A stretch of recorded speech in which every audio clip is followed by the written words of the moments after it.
chapter 2, verse 16 hanggang 18 po. Sapagkat maliwanag na hindi ang mga anghel ang kanyang tinutulungan, kundi ang kabilang sa binhi ni Abraham.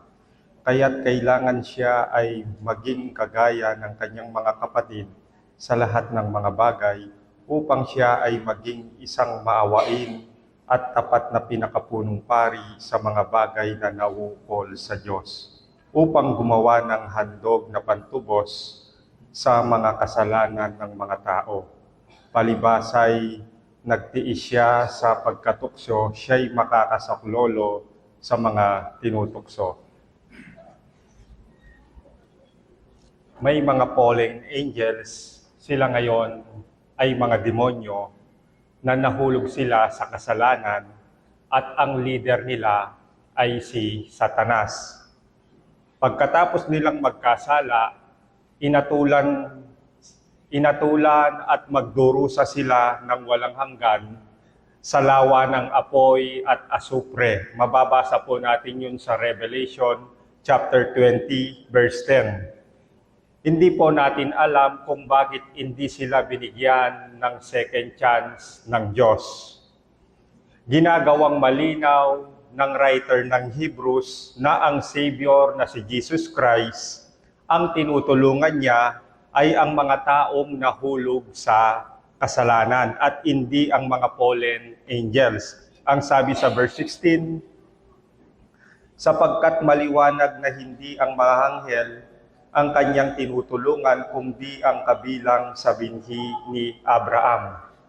Ano po ang ibig sabihin na ang tinutulungan niya ang kabilang sa mga binhi ni Abraham?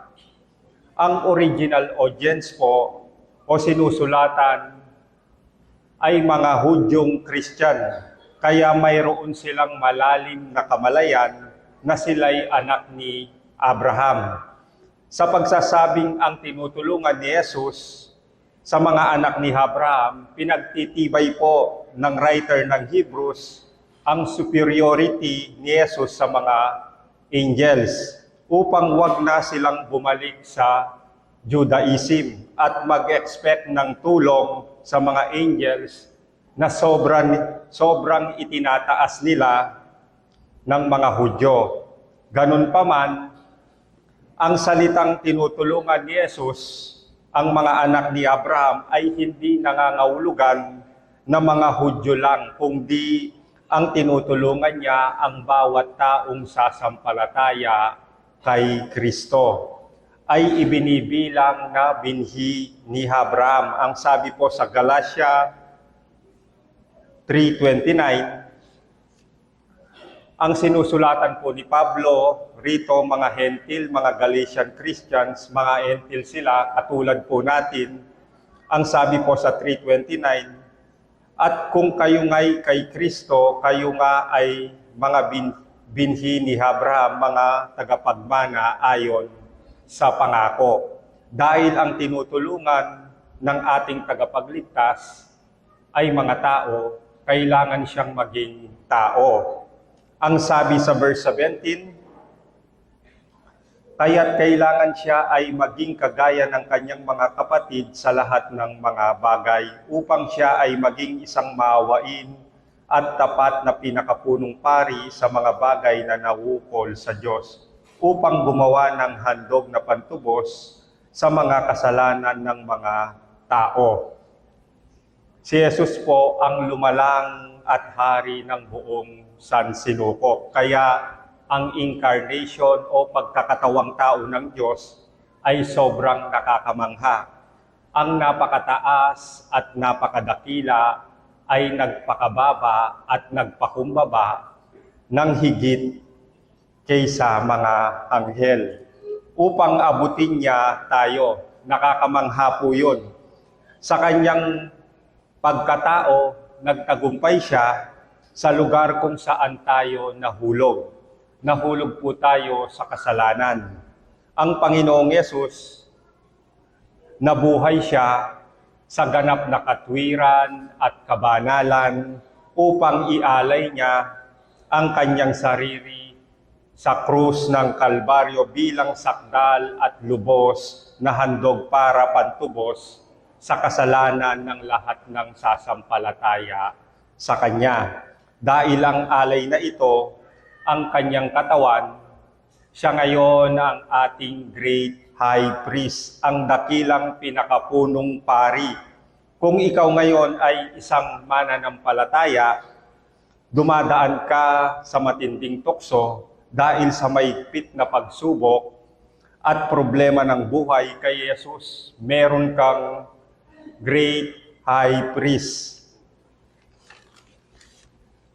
na makakatulong sa iyo. Ang sabi sa verse 18, palibasay nagtiis siya sa pagkatukso, siya'y makakasaklolo sa mga tinutukso. Hindi siya isang remote, hindi siya isang distant Savior, kundi Savior na nasa tabi mo. Alam niya by experience ang tukso na pinagdadaanan mo. Alam niya dahil Diyos siya, pero higit pa roon, alam niya by experience. Ano ang problema mo ngayon? Financial ba at material? Ang Panginoon po, noong nandito siya, wala man siyang maiunan sa kanyang ulo. Emotional na pagkabalisa ba ang dahilan mo ngayon dahil sa isang problematic relationship? Si Jesus po, ibinenta siya ng kanyang kaibigan at inabandon siya ng kanyang mga alagad noong siya ay dakpin at ipako sa krus. At bago siya nabuhay muli, pati ang mga kapatid niya sa laman, kina Maria at Jose, hindi man sila naniwala sa kanya. Sa krus, pati ang kanyang ama, tinalikuran siya. Ang fellowship nilang dalawa, nagsimula sa walang hanggan, ay natigil sa krus. Talagang mag-isa siya roon. Inabandon siya ng lahat, pati ang Diyos Ama. Kaya misunderstood ka ba? Misjudge ka ba? Sinisiraan ka ba?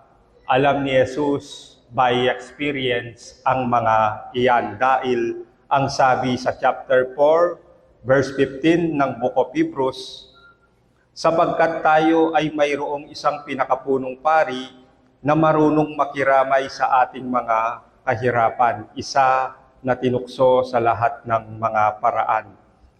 Gaya rin naman natin, gayon paman, walang kasalanan.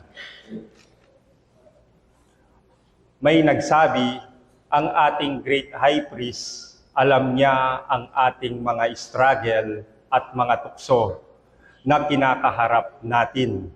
Nakaka-relate siya sa atin sa paraan na hindi magagawa ng isa man sa mga sinasabing Savior ng mga religious dahil naranasan niya ang nararanasan natin. Alam niya exactly ang kailangan natin upang makapagpatuloy at huwag tayong mag-give up. Sa kabila ng mga tukso at pagsubok, ibibigay niya ang tulong na kailangan natin. Kung hihingi tayo ng saklolo sa Kanya, kaya niya tayong tulungan na kasuklaman ang kasalanan at labanan na gustong gumapi sa atin. Abang linalabanan po natin ang tukso, may struggle, may pagdurusa. Sa sandaling bumigay ka sa tukso, tapos na ang struggle. Dahil nag-surrender ka na, nahulog ka na sa kasalanan. Sa pagkain na lang po, halimbawa, gutom na gutom ka, dahil 3 araw ka nang hindi kumakain, ngayon sa iyong paglalakad, nakita mo ang isang mesa dyan, merong mga pagkain. Kung kukuha ka dyan, dahil wala yung may-ari, at alam mo na kasalanan kung kakain ka dahil hindi sa'yo yan, kung kukuha ka ng pagkain, wala yung may-ari, abang nagpipigil ka, may struggle. May struggle po. Sa sandaling kumain ka, tapos na yung struggle. Dahil dahil natalo ka na, dahil nahulog ka na sa kasalanan.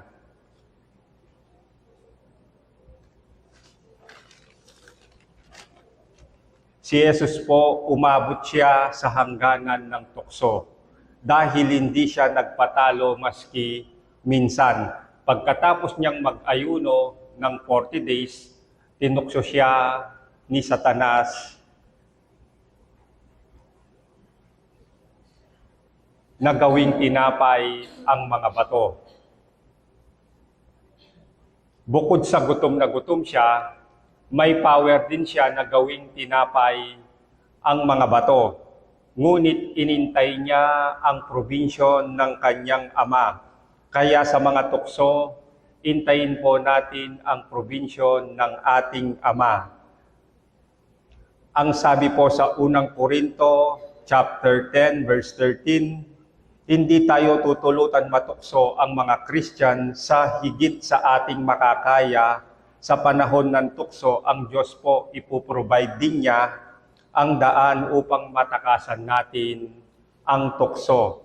Kaya merong hangganan. Gaano man ang nararamdaman nating pressure, merong hangganan yon. Ang Diyos po ang nagsiset ng hangganan.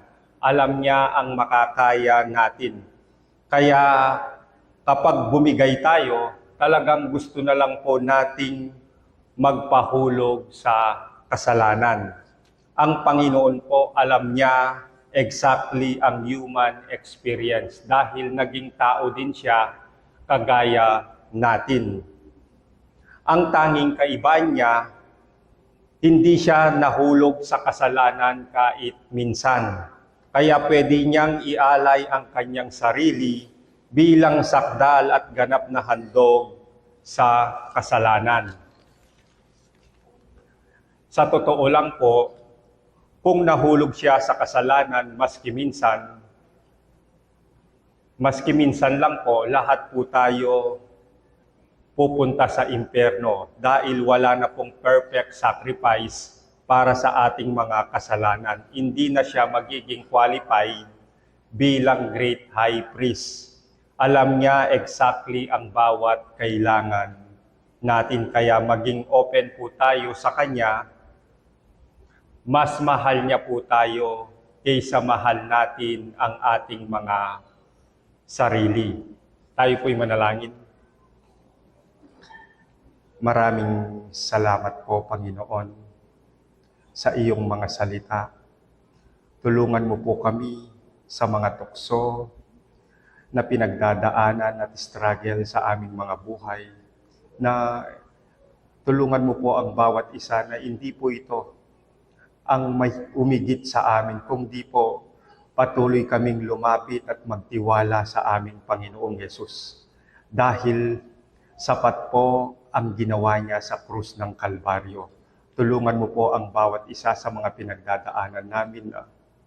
Hindi po ito ang lumamon sa amin, kung di po palaging magtiwala sa aming Panginoong Yesus at sa mga bagay na ginawa niya sa krus ng Kalbaryo. At sa amin pong pananambahan ngayong umaga, sa tulong po ng iyong banal na Espiritu, tulungan mo po kami sa aming pagbabasa, sa amin pong pagkakaloob, sa amin pong pag-aaral ng iyong mga salita. Tulungan mo po ang bawat isa na magawa namin po ito na nakaayon po sa iyong kalooban at mga salita. At linisin mo po ang puso ng bawat isa sa amin sa banal na dugo po ng aming Panginoong Yesus. At masentro lamang po ang aming mga gagawin ngayong umaga para sa kapurian at kaluwalhatihan lamang po ng aming Panginoong Yesus. Maging sa Marcos Village po, gabayan niyo po kami sa pagpunta namin mamaya, at ang salita mo po ang siyang palaging maitaas at magligtas po sa mga taong wala pa po sa aming Panginoong Yesus. Patuloy ka pong mahabag at ibigay mo po ang habag at biyaya mo sa mga taong wala pa po sa aming Panginoong Yesus at sila man po ay dumating sa tunay na pananampalataya. Tulungan mo po kami, Panginoon, na maging posible po sa amin ang araw na ito dahil po sa iyong biyaya. Maraming salamat po, Panginoon. Sa iyo lamang po ang papuri, sa pangalan lamang po ng aming Panginoong Yesus. Amen.